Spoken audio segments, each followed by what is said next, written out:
আজকে যে রেসিপিটা তোমাদের সাথে শেয়ার করব সেটা যারা ডায়েট করতে চাও কিন্তু টেস্টি খাবারও খেতে চাও ঠিক তাদের জন্য একদম আইডিয়াল। প্যানে সামান্য পরিমাণ তেলে কিছুটা রসুন প্রথমে ভেজে নেব, দিয়ে দেবো কুচি করা পেঁয়াজ। রসুন আর পেঁয়াজটা ভেজে দিয়ে দেবো এখানে টমেটো কুচি আর অ্যাড করব কিছু বোনলেস চিকেন।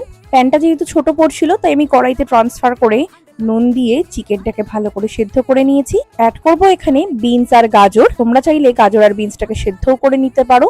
কিছুটা গোলমরিচের গুঁড়ো, কিছুটা গ্রিন চিলি সস আর কিছুটা সোয়া সস। অ্যাকচুয়ালি এখানে ওয়েস্টার সস ইউজ হয় বাট আমার কাছে যেহেতু ছিল না তাই আমি সোয়া সস দিয়ে কাজ চালিয়ে নিয়েছি। এখান থেকে যে জল বেরোবে তাতেই সমস্ত কিছু সেদ্ধ হয়ে যাবে। অল্প করে কর্নফ্লাওয়ার স্লারি মিশিয়ে একটু গ্রেভি বানিয়েছি আর একটু টেস্টের জন্য অ্যাড করেছি সেসিমি অয়েল। এটা একেবারেই অপশনাল। ব্যাস, এই তো রেডি হয়ে গেল আমাদের star fried vegetables with chicken. এবার তোমরা এটাকে ভাতের সাথে সার্ভ করতে পারো বা শুধুও খেতে পারো। আর এরকম রেসিপি দেখার জন্য আমার চ্যানেলকে সাবস্ক্রাইব করে পাশে থাকতে ভুলো না।